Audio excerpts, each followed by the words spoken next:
GIT की smart class में आप सभी का स्वागत है। और फंडामेंटल की इस क्लास में आज हम लोग पढ़ने वाले हैं फंक्शन की के बारे में। देखिए, कीबोर्ड में मैंने आपको पूरे ऑप्शंस के बारे में बताया था। आज की क्लास में जो पढ़ना है वो है आपका फंक्शन की। देखिए, मैंने इसके पहले भी मैंने आपको बताया था, लिखवाया भी है कि फंक्शन की टोटल संख्या 12 होती है। मैंने बताया था ना, कीबोर्ड में टोटल 12 प्रकार के फंक्शन की पाए जाते हैं, जिन्हें प्रोग्रामेबल कीज के नाम से भी जाना जाता है। और इसका प्रयोग हर एक सॉफ्टवेयर में अलग अलग प्रकार से किया जाता है। जैसे कि यहाँ पे लिखा भी है, तरह की इन्हें प्रोग्रामेबल कीज भी कहा जाता है। और कीबोर्ड में 12 प्रकार के फंक्शन की होते हैं। इनका प्रयोग अलग अलग एप्लीकेशन में अलग अलग होता है। तो जैसे कि पहला लिखा हुआ है, तरह की F1 की, तरह की किसी भी सॉफ्टवेयर का help and support centre open करने के लिए किया जाता है। F1 का प्रयोग कोई भी सॉफ्टवेयर आपने ओपन किया है, उससे संबंधित अगर आपको हेल्प मेनू ओपन करना है तो क्या दबाएंगे? F1 बटन प्रेस करेंगे। जैसे कि मैंने यहाँ पे विंडो प्लस आर दबा करके और यहाँ से एक्सेल की सॉफ्टवेयर मैंने ओपन कर लिया। ठीक है, यहाँ से ब्लैंक वर्कबुक पे मैंने क्लिक किया, ऐसा इंटरफेस हमारे सामने आ जाए। अब इससे संबंधित अगर हमको हेल्प मेनू दबाना हो, हेल्प मेनू लेके आना, तो क्या दबाएंगे? F1 बटन ही प्रेस करेंगे। देखिए क्या लिखा है, एक्सेल हेल्प लिखा हुआ। पुनः आप इसको बंद कर दीजिए। फिर विंडो प्लस आर आपने दबाया और यहाँ से आपने ओपन कर लिया नोटपैड, नोटपैड की सॉफ्टवेयर। अब इससे भी संबंधित आपको हेल्प मेनू ओपन करना है तो क्या दबाएंगे? क्या दबाएंगे? F1 बटन दबाएंगे, ये हेल्प मेनू ओपन हो जाता है। कोई दिक्कत? तो किसी भी सॉफ्टवेयर का हेल्प मेनू ओपन करने के लिए आपको F1 बटन ही प्रेस करना होता है। अब चलिए, सेकंड क्या लिखा हुआ है? तो सेकंड यहाँ पे कह रहा है कि F2, और मैंने लिखवाया किसी भी फोल्डर को रीनेम करने के लिए किया जाता है। जैसे कि मान के चलिए कि कोई फोल्डर के बारे में अगर हम बात करें, कोई फोल्डर है, जैसे कि यहाँ पे एक फोल्डर बना हुआ है, यहाँ पे कोई फोल्डर है, जैसे कि यहाँ पे लिखा हुआ है एल्बम लिखा हुआ है। इस नाम को हम चेंज करना चाहते हैं इस फोल्डर को, तो सबसे पहले फोल्डर को हम क्या करेंगे? सेलेक्ट करेंगे।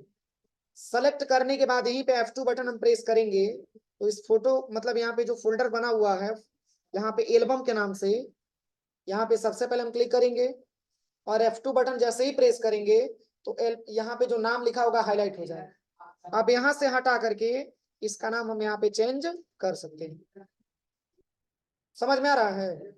ये फोल्डर है, फोल्डर में बहुत सारे डेटा को हम स्टोर करके रखते हैं और इसी फोल्डर का नाम मैंने जो भी दिया हो, इस फोल्डर का नाम अगर हमको बदलना है तो पहले फोल्डर को हम क्या करेंगे? सेलेक्ट करेंगे। सिलेक्शन करने के बाद यहीं पे F2 बटन हम दबा देंगे तो यहाँ से रीनेम वाला ऑप्शन हाईलाइट हो जाएगा। अब यहाँ से इस नाम को हटा करके दूसरा नाम यहाँ पे दे सकते हैं। कोई दिक्कत? तो ये तो हमारा फोल्डर है। ये सेम सेम काम आपके फाइल के साथ भी होता है। जैसे कि यहाँ पे एक फाइल बना हुआ है,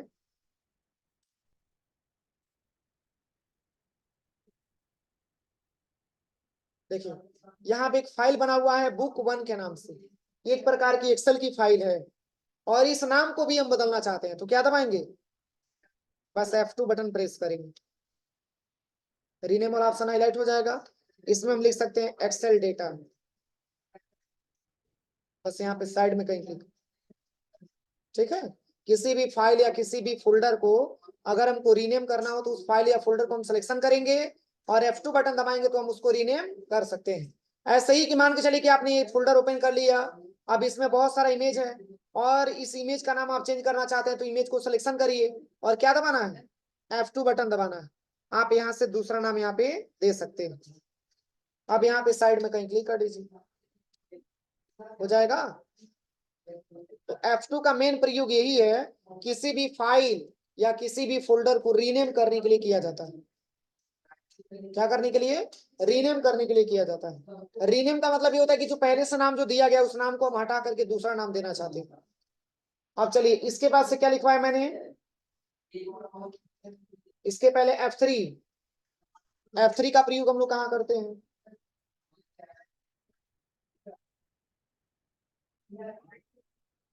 दो तक हो गया था ना। अब देखिए तीसरा क्या लिखा हुआ है, कह रहा है कि विंडोज एक्सप्लोरर में किसी भी फाइल या फोल्डर को सर्च करने के लिए और MS वर्ड में Shift+F3 का प्रयोग केस चेंज करने के लिए किया जाता है।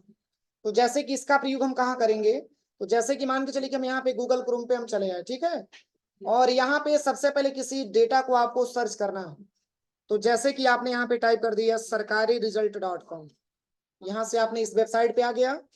अब यहाँ से जैसे कि मान के चलिए आपको किसी वेबसाइट के बारे में यहाँ पे सर्च करना है, जैसे कि यहाँ पे लेटेस्ट जॉब पे आप चले आए और यहाँ पे कोई ऐसे वैकेंसी है जिसके बारे में आपको सर्च करना है, जैसे कि यहाँ पे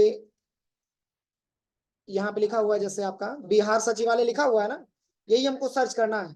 तो बस यहीं पे F3 बटन आप प्रेस करिएगा और यहाँ पे आपको टाइप करना है बिहार। देखिए आ गया वहीं पे लेकर के, मतलब इससे संबंधित जो भी होगा वो आपके पास आसानी तरीके से यहाँ से अवेलेबल हो जाएगा, उसको आप फाइंड कर सकते हैं जहां जहां स्टार्टिंग में बिहार होगा। देखिए यहाँ पे लिखा भी होगा बिहार सचिवालय, यहाँ से आप इसको ओपन करा सकते हैं। और वैसे ही अगर Shift+F3 का प्रयोग किसमें करना है, MS वर्ड में आपको करना है। जैसे आप यहाँ पे सर्च पे आ जाइएगा और यहाँ पे आपको टाइप करना है वर्ड और यहाँ से MS वर्ड 2013 ओपन कर लीजिएगा। ओपन करने के बाद यहाँ पे फॉर एग्जाम्पल की मैंने यहाँ पे टाइप कर दिया इक्वल रेंड के माध्यम से मैंने 5 पैराग्राफ लाना बताया था ना, ये लिखा हुआ सारा भी सेंटेंस केस में आपको दिख रहा है और आप चाहते हैं कि पूरा का पूरा कैपिटल लेटर में हो जाए, तो सिलेक्शन करने के बाद Shift+F3 दबाइएगा। देखिए पूरा कैपिटल हो गया, फिर Shift+F3 दबाएंगे तो पूरा स्मॉल हो जाएगा, फिर Shift+F3 दबाएंगे तो यहाँ पे सेंटेंस केस में हो जाएगा। समझ में आ रहा है? तो ये Shift+F3 बटन दबा करके आप केस को चेंज कर सकते हैं, ये मैंने आपको मेंशन करवाया है कॉपी में, ठीक है। अगला जो दिया है F4 के बारे में, तो मैंने आपको बताया भी है कि Alt+F4 का प्रयोग एक एक करके सभी एक्टिव प्रोग्राम को क्लोज करने के लिए और अंत में सिस्टम को शट डाउन करने के लिए किया जाता है। तो जैसे कि यहाँ पे Alt+F4 दबाएंगे तो ये पेज आपका बंद हो जाएगा, ठीक है ना। Alt+F4 यहाँ पर दबाएंगे तो ये भी पेज आपका बंद हो जाएगा। यहाँ पे डायरेक्टली यहाँ से ओके करेंगे, शट डाउन हो जाएगा सिस्टम, आप हो जाएगा। अगला जो दिया है वो है आपका F5 की, करे कि current window folder web page के कंटेंट को रिफ्रेश करने के लिए और MS वर्ड में फाइंड एंड रिप्लेस और MS पावर पॉइंट में स्लाइड शो स्टार्ट करने के लिए किया जाता है। जैसे यहाँ पे सबसे टॉप में अगर आप देखेंगे तो यहाँ पे पावर पॉइंट आपको लिखा हुआ मिल जाएगा, दिख रहा है, ये पावर पॉइंट का ही स्लाइड खुला हुआ। और इसी को अगर हम जूम करना चाहते हैं, बड़ा करना चाहते हैं, तो Shift+F5 बटन हम प्रेस करते हैं, बड़ा हो जाता है, ठीक है। पुनः नॉर्मल स्क्रीन में लाना चाहते हैं तो इसके बटन दबाते हैं तो नॉर्मल हो गया। तो Shift+F5 दबा करके हम स्लाइड शो स्टार्ट करते हैं और इसके बटन दबा करके हम स्लाइड को नॉर्मल कर सकते हैं, कोई दिक्कत। इसके साथ साथ अगर आप MS वर्ड पे आप हैं और इसमें किसी ऐसा वर्ड है जो आपको बार बार लिखा हुआ दिख रहा है, उसको फाइंड करना है, तो यहीं पे F5 बटन आप प्रेस करिएगा। अब यहाँ पे फाइंड पे क्लिक करिएगा। जैसे कि हम इस पूरे पैराग्राफ में ये जांच करना चाहते हैं कि डॉक्यूमेंट कहाँ कहाँ लिखा हुआ है, तो यहाँ पे आप टाइप करिएगा डॉक्यूमेंट। डॉक्यूमेंट मैंने मेंशन कर दिया और यहाँ पे रीडिंग हाईलाइट पे आकर के हाईलाइट ऑल पे क्लिक करना है, जहां जहां डॉक्यूमेंट लिखा होगा वहां वहां हाईलाइट करके आपको दिखाना है। देखिए जहां जहां डॉक्यूमेंट लिखा होगा हाईलाइट करके आपको दिखा दे। कैसे करना है तो देखिए मैं बता रहा हूँ। सबसे पहले यहाँ पे कंट्रोल ए से सबको सिलेक्शन कर लीजिए, इसके बाद से यहीं पे आपको F5 बटन प्रेस करना है, तो यहाँ पे फाइंड वाला ऑप्शन मिल जाएगा। अब इसी को फाइंड करना है, या चलिए मैंने यहाँ पे टाइप कर लिया यू कहाँ कहाँ लिखा हुआ है और रीडिंग हाईलाइट पे आकर के हाईलाइट ऑल। देखिए 2 ऑप्शन हाईलाइट करके आपको, पहले मैंने डॉक्यूमेंट को हाईलाइट किया था, अब इसके बाद यू को भी मैंने हाईलाइट कर दिया। फिर Ctrl+A बटन दबाइए, फिर किसी और वर्ड को भी हाईलाइट करना है, फिर यहीं पे F5 बटन दबाइए और यहाँ पे भी फाइंड ऑप्शन पे आ जाइए। अब यू को हटा करके मैंने यहाँ पे ले लिया वीडियो, जहां जहां वीडियो लिखा हो वहां पर भी हाईलाइट करके दिखाए, तो यहाँ से हाईलाइट ऑल पे क्लिक कर दी। अब देखिए 3 वर्ड एक साथ हाईलाइट किया है, हो जाएगा। तो ये हमारे F5 का प्रयोग होता है। और तीसरा ये प्रयोग है कि F5 से हम सिस्टम को रिफ्रेश भी कर पाते हैं। देखिए एक बार रिफ्रेश दबाइए, एक बार रिफ्रेश 2 बार कर दीजिए, इसके बाद से यहीं पे F5 बटन दबाते हैं तो आपका सिस्टम भी रिफ्रेश होता है, हो जाएगा। और इसका प्रयोग जैसे कि मान के चलिए कि अगर हम गूगल क्रोम पे चले गए और यहाँ से किसी वेबसाइट को मैंने सर्च किया, और ये वेबसाइट प्रॉपर तरीके से काम नहीं कर रहा है, हम ये चाहते हैं कि इस पेज को हम रिफ्रेश कर पाए, तो बस यहीं पे आपको F5 बटन प्रेस करना होता है। जैसे ही आप F5 बटन दबाते हैं तो पेज आपका क्या होता है, रिफ्रेश होता है। जैसे कि यहाँ पे मैंने टाइप कर लिया राशन कार्ड, देखिए अब इस पेज को हमको रिफ्रेश करना है, तो बस यहीं पे F5 बटन हम प्रेस करेंगे, रिफ्रेश होता है पेज। आप जितने बार F5 दबाएंगे उतने बार आपका पेज क्या होता है, रिफ्रेश होता है। तो F5 का 3 प्रयोग होता है। कोई दिक्कत? अब चलिए इसके बाद से क्या दिया है, F6 की, और यहाँ पे लिखा भी है कह रहा है कि वेब ब्राउजर के एड्रेस बार पर जाने के लिए और कुछ लैपटॉप में आवाज को कम करने के लिए इसका प्रयोग किया जाता है। किसका? F6 का प्रयोग किया जाता है। जैसे कि आपने गूगल क्रोम पे चला है, ठीक है, और यहाँ पे जो आपने अभी को लिखा हुआ है, आप चाहते हैं कि इसको हाईलाइट कर दें, तो क्या दबाएंगे, बोलिए? F6 बटन दबाएंगे, हाईलाइट हो गया। अब इसको आप यहाँ से बैक स्पेस से हटा दीजिए और यहाँ पे दूसरा वेबसाइट ओपन कर लीजिए, जैसे मैंने sarkarilal.com ओपन कर लिया। फिर आपके दिमाग में आइडिया इसको हटाना है, फिर आप यहाँ पे F6 बटन दबाइए, फिर इसको हाईलाइट करिए, फिर यहाँ से बैक स्पेस हटा दीजिए, फिर यहाँ पे आपने टाइप कर लिया GIT एजुकेशन या GIT पढ़ना आपने सर्च कर लिया, अब एंटर करिए, हो जाएगा। ये F6 का प्रयोग होता है। F6 के माध्यम से वेब ब्राउजर में एड्रेस बार को हम हाईलाइट कर सकते हैं। कोई दिक्कत? अब चलिए अगला जो ऑप्शन दिया है वो है आपका F7। क्या दिया है? F7। तो बस F7 का एक ही प्रयोग है कि अगर आप MS वर्ड में जाते हैं और आपने कुछ स्पेलिंग एंड ग्रामर गलत मेंशन किया है, उसी को सुधार करने के लिए F7 बटन हम प्रेस करते हैं। जैसे कि यहाँ पे MS वर्ड मैंने मेंशन टाइप किया हुआ है, देखिए MS वर्ड का पेज मैंने ओपन किया, देखिए यहाँ से पैराग्राफ इंसर्ट करा लेते हैं। देखिए अभी तो कोई इसमें सिंबल नहीं लगा है गलत वगैरह का। अब यहाँ पे जैसे भी कैपिटल लिखा है और मैंने भी को स्मॉल दे दिया, क्या गलती हुआ? ग्रामर की स्पेलिंग, बोलिए, स्पेलिंग गलती हुआ, ग्रामर गलत हुआ। देखिए इसके बाद से यहाँ पे जैसे कि हेल्प में सिंगल एच लिखा हुआ, मैंने डबल एच जोड़ दिया, अब स्पेलिंग गलत हुआ, रेड का सिंबल आ जाएगा। ऐसे ही आपने वीडियो लिखा है, डबल ही मैंने जोड़ दिया, स्पेलिंग गलत होगा, रेड का सिंबल आ जाएगा। यहाँ पे दैट में सिंगल एच लिखा हुआ, मैंने डबल एच जोड़ा, स्पेलिंग गलत हुआ, रेड सिंबल आ जाएगा। इसी को सुधार करने के लिए हमको F7 बटन प्रेस करना होता है। क्या दबाना होता है? F7। तो जैसे हेल्प लिखा हुआ है, अब यहां से हम क्या करेंगे, इसको चेंज पे क्लिक करेंगे तो हेल्प का सही मीनिंग आ जाएगा। देखिए फिर यहाँ पे कह रहा है कि भी कैपिटल होना चाहिए, इसमें आपने ग्रामर गलत किया, इसको भी आप यहाँ से चेंज करिए। फिर यहाँ पे वीडियो में सिंगल ई होना चाहिए, मैंने डबल ई जोड़ा, इसको भी हम यहाँ से चेंज करेंगे। अगला दिया है दैट, दैट में सिंगल एच होना चाहिए, मैंने डबल जोड़ा, इसको भी यहाँ से चेंज करेंगे, हो जाएगा। तो स्पेलिंग एंड ग्रामर हम आसानी तरीके से यहाँ पे जांच कर सकते हैं। इसके बाद से F8 के बारे में क्या लिखवाया है, MS वर्ड में डेटा को क्या करने के लिए, सेलेक्ट करने के लिए, MS वर्ड में पैराग्राफ को सिलेक्शन करने के लिए हम जो है F8 बटन का प्रयोग करते हैं। जैसे आपने इतना सारा पैराग्राफ आपने मेंशन किया, अब आप ये चाहते हैं कि पूरा पैराग्राफ हमारा सिलेक्शन हो जाए, तो क्या दबाएंगे, बस F8 बटन दबाइए, ठीक है, सिलेक्शन हो जाएगा। जैसे कि यहाँ पे हम 5 पैराग्राफ मेंशन कर लेते हैं, देखिए एक बार F8 बटन दबाइए, थोड़ा सा डेटा आपका सिलेक्शन होगा, फिर कुछ पैराग्राफ, सारा सिलेक्शन होगा, कोई दिक्कत? अब चलिए अगला क्या दिया हुआ है, F9। तो F9 के बारे में मैंने लिखवाया है कि MS पावर पॉइंट में ग्रिड लाइंस हाइड और शो करने के लिए किया जाता है, ये मैंने लिखवाया ना। तो इसके लिए क्या करिएगा, यहाँ पे सबसे पहले सर्च पे आ जाइएगा, कहाँ पे आना है, सर्च पे, और यहाँ पे सर्च करिएगा पावर पॉइंट, बस यहीं से पावर पॉइंट आप ओपन कर लीजिए, ठीक है।